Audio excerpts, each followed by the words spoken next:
Snow whipped across the crowded market. People rushed, lights flashed, vendors shouted. And then a man stopped, his breath caught. In front of him, a girl no older than 12, coat-torn hands, red from the cold, stood singing into the night. Her voice cracked, but she kept going. Coins clinked, too few, too small. She swayed, shivering eyes fixed on something unseen. He felt his chest tighten. Who was this child? Why did her song sound like pain and hope, woven together? If you want to know what happens next, stay with me until the end of the video. And if you still believe deep in your heart that God is always watching over you, silently arranging everything, then right now, leave a comment saying Amen below this video. Because who knows, at the very moment you write those words, a blessing may quietly enter your life. The wind carried the sharp bite of December through the streets of Denver, rattling the windows of small shops and sweeping fresh snow into every corner. It was the kind of winter evening when most families huddled together inside their warm homes, sipping hot chocolate, their houses glowing with Christmas lights. But in a modest, worn-down apartment on the edge of town, warmth was a luxury that had long been missing. Lily Thompson pressed her little hands against the cracked window pane, her breath leaving a thin fog across the glass. At 12 years old, she carried a weight far heavier than most children her age. Her grandmother Helen sat bundled in a chair a few feet away, wrapped in a faded quilt, coughing softly into a handkerchief. The apartment was quiet, except for the faint rattle of an old heater that groaned but offered little comfort against the cold. Lily turned away from the window and studied her grandmother's tired face. The deep lines on Helen's skin told stories of hardship and resilience. Since Lily's parents had passed away when she was just a toddler, it had always been the two of them. Helen raised her with all the love she could give, but age and illness had stolen much of her strength. "Gran, are you warm enough?" Lily asked gently, though she already knew the answer. Helen gave a small smile, one that tried to reassure, but could not hide the truth. "Don't you worry about me, sweetheart. I've seen colder winters than this." Lily knew that wasn't true. She could see how fragile her grandmother had become. She also knew the cupboards were nearly empty, with only a few cans of soup and a loaf of bread left. There wasn't enough money for both groceries and the electricity bill. That was why Lily had made her decision. She had a gift, a voice that her grandmother always said was heaven sent. And though Lily was shy, she had learned that singing on the busy streets during the holiday season could bring in a few dollars. People might hurry past, but sometimes a kind soul would stop, listen, and drop a bill or some coins into her little box. She hated the thought of leaving Helen alone in the cold apartment, but she hated more the idea of her grandmother going to bed hungry. Pulling on her thin coat, Lily wrapped a scarf around her neck. The fabric was frayed at the edges, but it was all she had. She slipped her feet into boots that had grown too small and whispered, "I'll be back soon, Gran. Maybe tonight we can have something warm for dinner." Helen reached out to her frail hand resting on Lily's. "Be careful, child, and sing with all your heart. The world needs to hear you." Outside, the night glittered with Christmas lights strung across the marketplace downtown. Families laughed, vendors called out their specials, and the air smelled of roasted chestnuts. Amid all the brightness, a small girl walked toward the crowd with nothing but her voice and a hope that somehow a song could change their night and maybe their lives. The marketplace in downtown Denver was alive with the season. Stalls lined the streets, each glowing with strings of twinkling lights. Vendors sold ornaments, handmade scarves, and steaming mugs of cider.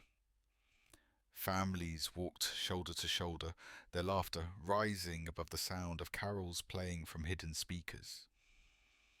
Lily stood at the edge of the crowd, clutching the small box she used to collect coins. She hesitated for a moment, her heart racing. Each time she did this, fear crawled up her chest. What if no one stopped? What if people laughed? But then she thought of her grandmother shivering back at the apartment, and the fear gave way to determination. She found a spot near the corner of a toy stall where children tugged at their parents' coats, begging for teddy bears and dolls. Lily placed her box carefully on the ground, pulled her scarf tighter, and drew a deep breath. The first notes slipped from her lips, soft and uncertain, almost lost in the noise of the crowd. But as she closed her eyes and pictured her grandmother's smile, her voice grew stronger, clearer. It rose above the chatter carried by the winter air. People turned their heads. A few slowed their pace. Some smiled faintly as they passed, though most continued on their way, distracted by their shopping lists and holiday errands. A man tossed a few coins into the box without looking. A mother stopped for just a minute, holding her daughter's hand, then hurried away when the child grew restless. Still Lily sang. Her voice had a quality that could pierce through the cold, sweet pure, and tinged with a longing that even strangers could sense. Each note carried her hope, hope that someone would care, hope that the world might notice her if only for a song. But the indifference stung. As the minutes stretched on, the coins in her box barely covered the bottom. She thought of warm soup, maybe some fresh bread, and realized it would not be enough. Her throat tightened, but she refused to stop. She lifted her chin and began a different song, one her grandmother loved, a melody filled with yearning and tenderness. A little boy stopped and clapped his mittened hands, his eyes wide with delight. His parents smiled politely before pulling him away. An elderly woman pressed a dollar bill into Lily's hand, whispering, "Merry Christmas, sweetheart." That small kindness gave Lily the strength to continue. Her toes were numb inside her worn boots. The wind sliced through her coat, and her fingers ached as she gripped the microphone stand her grandmother's neighbour had once given her. Yet she stood tall, because this was all she had to give. Inside her heart, however, there was a deeper hunger than the one in her stomach. It was the hunger for belonging. Lily imagined what it would be like to have parents again, someone to tuck her into bed, someone to make her feel safe. She wondered if her mother would be proud of her voice, if her father would have cheered from the crowd. The thought brought tears to her eyes, but she sang harder, as if the music could fill the emptiness. The marketplace lights blurred in her vision. For a moment she felt invisible, just another shadow among hundreds of busy people. She fought against the urge to pack up and go home. Her grandmother needed her to be strong. Then, as if fate had been waiting, a man in a dark overcoat stopped a few feet away. He stood still while others moved past him. His eyes locked on the small figure singing with such fierce determination. Michael Anderson had not planned to stop at the market that night. His day had been consumed with business meetings and phone calls, deals worth millions discussed in high-rise offices. He had everything success, influence, wealth. Yet as he walked among the families and couples that evening, he felt the familiar hollowness inside him. He had no one to share the season with, no home filled with laughter waiting for him. And then he heard the voice. At first he thought it was a recording, some carol playing from a nearby speaker. But when he turned, he saw the girl, small, fragile. Her cheeks red from the cold, her coat too thin for the winter. And her eyes closed as she sang carried a sorrow he recognized deep within himself. Michael stopped walking. He listened. And as the song filled the air, memories came rushing back, the years he spent in a group home after his parents abandoned him, the loneliness of sitting through holidays while other children were claimed by families.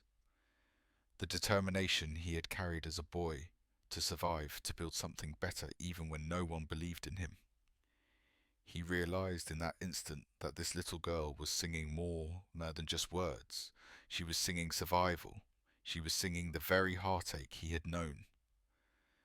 People continued to pass, but Michael didn't move. He watched her until the last note faded and she opened her eyes, glancing down at the pitiful handful of coins in her box. Her shoulders slumped slightly, but she tried to smile anyway, tried to be brave. Michael felt a pull inside, something stronger than logic or reason. He knew he couldn't just walk away. He took a step forward. Michael Anderson stood still for a moment longer, almost hesitant to break the spell of the girl's voice. But when Lily bent down to collect her few coins, the sight pierced him. He pulled his hands from the pockets of his wool coat and approached slowly, not wanting to startle her. "You sing beautifully," he said softly, his voice calm but deep enough to carry over the noise of the market. Lily glanced up, surprised. Most people who stopped never said anything more than a hurried Merry Christmas. She looked at the tall man before her, neatly dressed, his shoes polished, his coat lined with fur at the collar. He didn't look like the kind of person who usually noticed her. "Thank you, sir," she replied shyly, her breath visible in the cold air. Michael studied her for a moment. Up close he could see how thin she was, how her scarf barely clung to her shoulders. Her eyes, though bright, held a weariness far beyond her years. "Do you come here often to sing?" he asked, curious. Lily hesitated, unsure how much to share with the stranger, but something in his expression felt safe, almost kind. "Only when we need to," she said finally. "My grandma, she's not well, and I try to help." Michael's chest tightened. He remembered being that age, scrambling to find ways to survive. He crouched slightly so he wasn't towering over her. "How old are you, 12? He nodded. "And your parents?" Her gaze fell to the ground, her voice barely a whisper. "They're gone. It's just me and Grandma now." Michael felt a rush of empathy so sharp it almost startled him. He had lost his own parents, not to death, but to abandonment. The ache of being unwanted was one he carried even now. "That must be hard," he said gently. Lily shrugged, though her eyes glistened. "She does everything for me, so I want to do something for her." She touched the coins in the box. "It's not much, but maybe I can get us some bread." Michael swallowed hard. A child her age should have been laughing with friends decorating a Christmas tree, not worrying about putting food on the table. Something stirred inside him, a voice telling him this was not a moment to ignore. He reached into his coat and pulled out his wallet. Sliding a crisp bill from it, he tucked it into the box. Lily gasped when she saw the number. It was more than she had ever received in a single night. Her lips parted, but no words came. Finally she stammered, I can't take this. It's too much." Michael shook his head. "It's not too much for what you've given tonight. Your song reminded me of something I almost forgot, that there's still beauty in this world." Lily stared at him, unsure how to respond. No one had ever spoken to her that way. For a moment, silence stretched between them, broken only by the sounds of the bustling market. Then Michael asked, "Where do you and your grandmother live? Is it far from here?" Lily hesitated. She had been warned never to give strangers too much information. But something about this man, the steadiness of his gaze, the warmth in his tone, disarmed her. "Not too far," she said cautiously. "An old apartment on the east side." Michael considered. The east side was known for its run-down buildings, the kind of place landlords neglected and families scraped by. He thought of a fragile woman waiting at home, hoping her granddaughter would return with enough money for dinner. He wanted to say something to promise help, but he knew trust had to be earned. Instead, he smiled gently. "Would it be all right if I walked you part of the way, just to make sure you get home safe?" Lily blinked. No one had ever offered that before. She wasn't sure what to say. but the thought of walking back through the snowy streets alone with money in her pocket made her nervous. Finally she nodded. Together they began walking through the crowded stalls. People bustled around them, unaware of the quiet bond forming between the wealthy businessman and the poor street singer. As they walked, Michael asked, "What's your favourite song to sing?"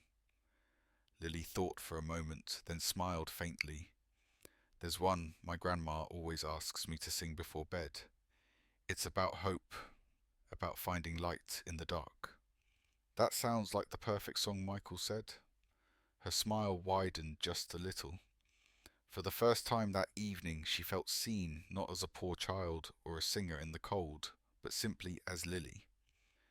When they reached the edge of the market, Lily stopped. She pointed down a dimly lit street. "I live that way. Thank you for walking with me." Michael nodded, though something inside him urged him not to leave it at that. "May I meet your grandmother sometime? I'd like to tell her what a remarkable granddaughter she has." Lily's eyes widened. She wasn't used to strangers wanting to know more, but she thought of Helen waiting alone and realized how proud her grandmother always was when someone noticed her singing. "Maybe," she said softly. "I think she'd like that." Michael watched as she disappeared into the night, her small figure fading into the snow. He stood still long after she was gone, the sound of her voice echoing in his memory. For years he had filled his life with business success and wealth, yet none of it touched him the way this simple encounter had. For the first time in a long while, he felt a stirring of something unfamiliar. Perhaps it was hope. Perhaps it was the beginning of something more. Snow crunched beneath Lily's boots as she made her way down the narrow street toward the apartment. The buildings loomed tall and tired, their bricks darkened by years of neglect. Dim yellow lights flickered through windows, but many units were dark, as if forgotten by time. Lily clutched her small box against her chest, the generous bill from the stranger hidden beneath the coins. When she reached the door, she paused. She could already imagine her grandmother's worried face, the way Helen always waited at the window watching for her return. Lily hurried up the creaking stairs and pushed the door open. "Gran, I'm back," she called softly. Helen looked up from her chair, her frame wrapped in blankets.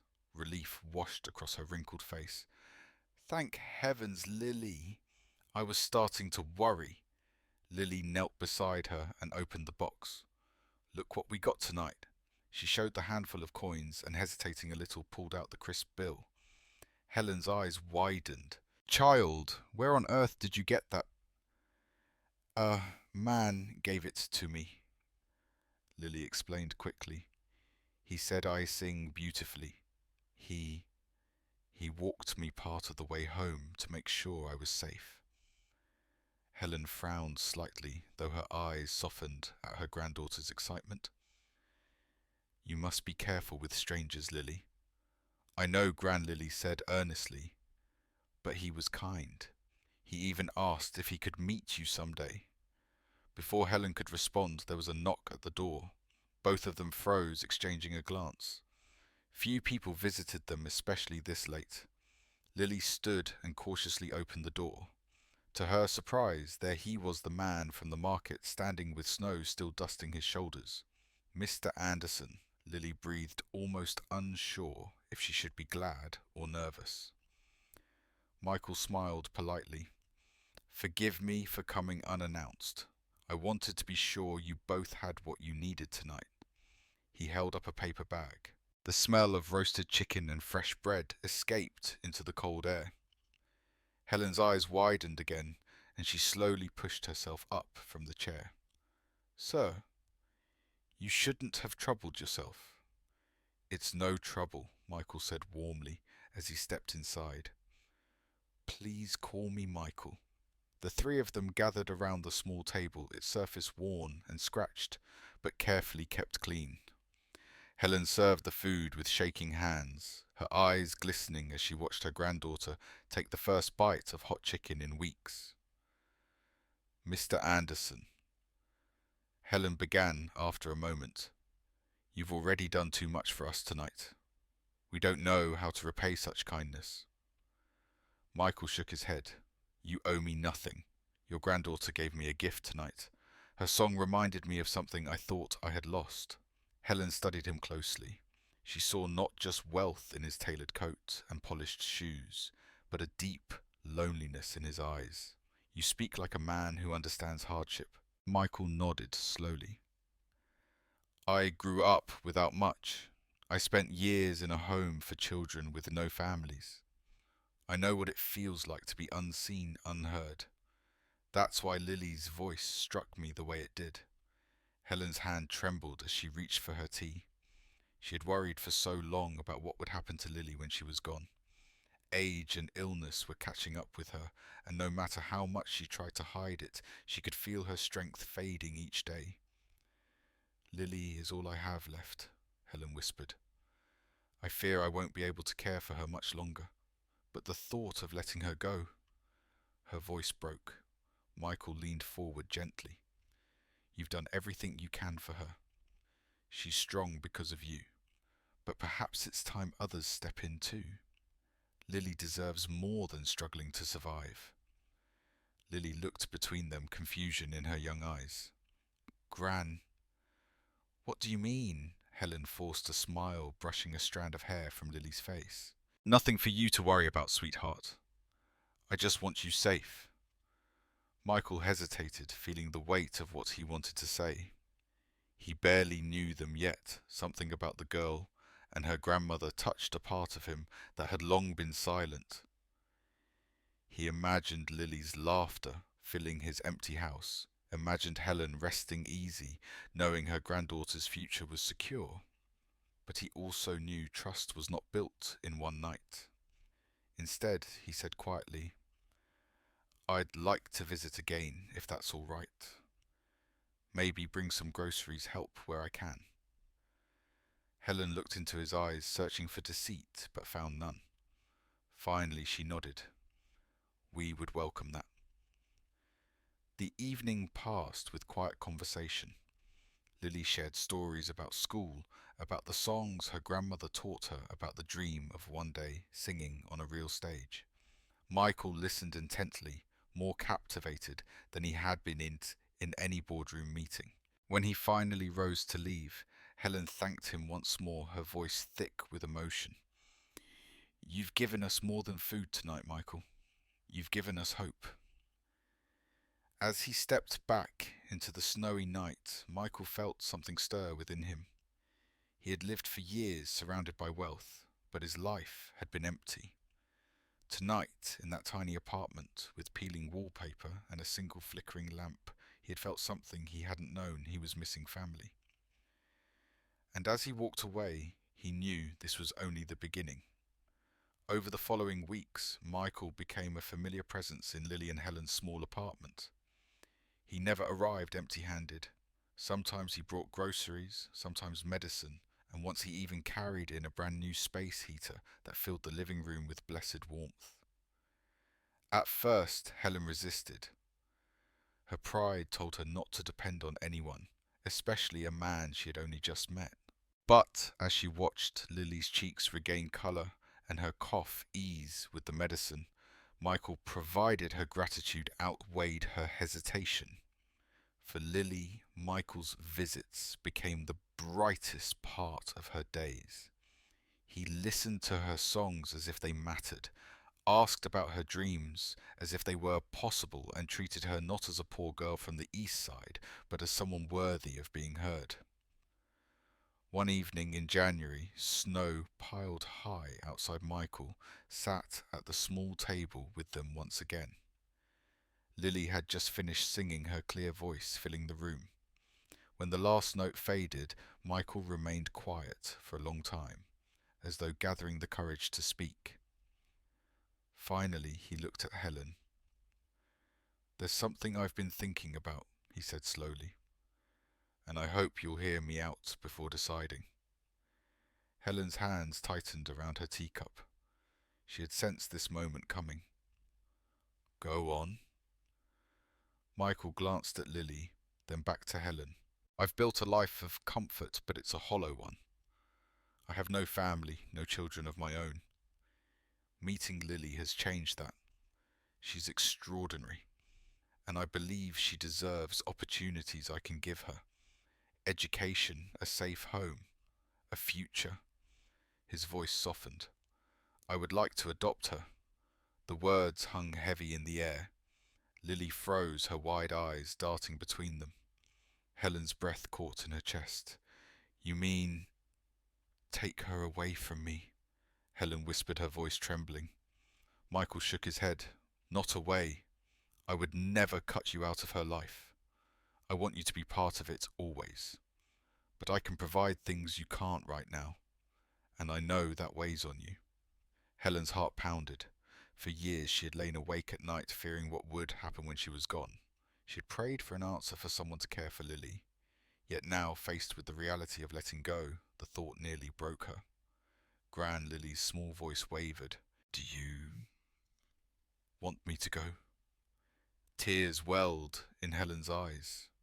She reached for her granddaughter's hand. Oh, my darling, I want nothing more than to keep you with me. But I'm old and my body is failing me. I don't want you to suffer because of me. Lily shook her head fiercely. I don't care if we're poor. I don't care if it's hard. I just want us to be together. Michael's chest tightened. He understood her fear. He had once clung desperately to the idea of family, even in the absence of love. Lily, he said gently, this isn't about losing your grandmother. It's about gaining more. A bigger family, more chances. You'd still see her, but you'd also have stability, a future that doesn't depend on survival. The room fell silent. The only sound was the faint hum of the new heater. Helen closed her eyes, fighting the war inside her heart. She loved Lily fiercely, but love meant sacrifice. And perhaps true love meant letting go when it was best for the child. After a long pause, she opened her eyes, glistening with tears. If you promise me, Michael, promise me you'll love her as your own, protect her, and never let her feel abandoned. Michael leaned forward, his voice steady. I swear it with everything I have. Helen's lips trembled, but she nodded slowly. Then, I will trust you. Lily's tears spilled over. She clung to her grandmother, sobbing. I don't want to leave you. Helen stroked her hair, whispering, You'll never leave me, child. You'll always be my Lily. But now you'll also be his daughter. And that means you'll be safe when I no longer can keep you safe. Michael reached out his hand, resting gently on Lily's shoulder. This isn't the end of us. It's the beginning of something bigger. You'll have both of us. It took time, days of conversations, papers to sign, reassurances whispered through tears.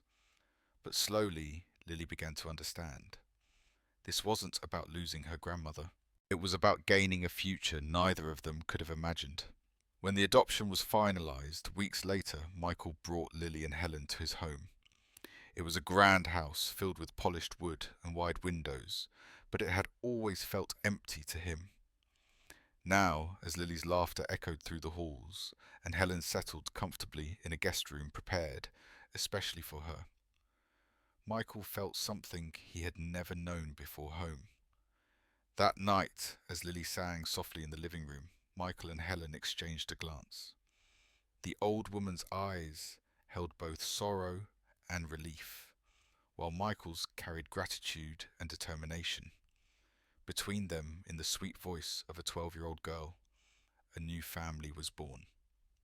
Spring arrived slowly in Denver, melting the heavy snowbanks into clear streams that trickled along the sidewalks. Trees budded with fresh leaves, and the city seemed to breathe easier after the long, hard winter. For Lily, the changing season mirrored her own life. She no longer sang in the cold marketplace to survive. Instead, she practiced her songs in a warm, sunlit room, her voice carrying through a house that finally felt alive. School books lay open on the table, and she had her own space to dream, to write, to grow. But most importantly, she had love from her grandmother, who still lived with her, and love from Michael, who had become both protector and father. Sometimes Lily would pause and think about how different everything might have been if that night had passed unnoticed. If no one had stopped, if no one had cared. She realized that one moment of kindness had changed not just her path but Michael's as well. Michael himself was transformed. The house that had once felt like a museum of wealth now rang with laughter, conversation, and the simple joys of family dinners. For years, he had believed success could fill the emptiness inside him. Now he knew better. It was not money, but love that made a home. Helen, though frail, lived with a new sense of peace. She often sat by the window, watching Lily and Michael talking together in the yard. Her heart ached with the knowledge that her time was limited. Yet it was soothed by the certainty that Lily would never be alone. One evening, as the three of them sat together on the porch, the sun setting in streaks of gold and purple, Lily leaned her head against Michael's arm. "Do you think my parents would be proud of me?" she asked softly. Michael looked down at her, his throat tight. "I know they would," he said, "because I am proud of you every single day." Helen reached over and took both their hands, her voice a whisper. "Family isn't always the one you're born into. Sometimes it's the one that love builds for you." The words lingered in the air, simple yet profound. And so their story settled into a rhythm of ordinary days, filled with extraordinary love. Lily's songs no longer echoed from a cold street corner, but from a heart that knew it was cherished. Michael found the family he had once believed impossible, and Helen, though fragile, saw her deepest prayer answered. Life had not given them what they expected, but it had given them what they needed: each other. Today's story comes to an end, but its echo still lingers in the heart. What do you think? Give us a score from 1 to 10, and feel free to share a few words in the comments. Every voice here is valued and heard. Before you go, let me ask you gently, are you doing okay today? If your heart feels heavy, let this place be a quiet corner where you can share and find comfort. See you again in the next bedtime story, where love and hope remind us that no matter how dark the night may seem, kindness will always prevail.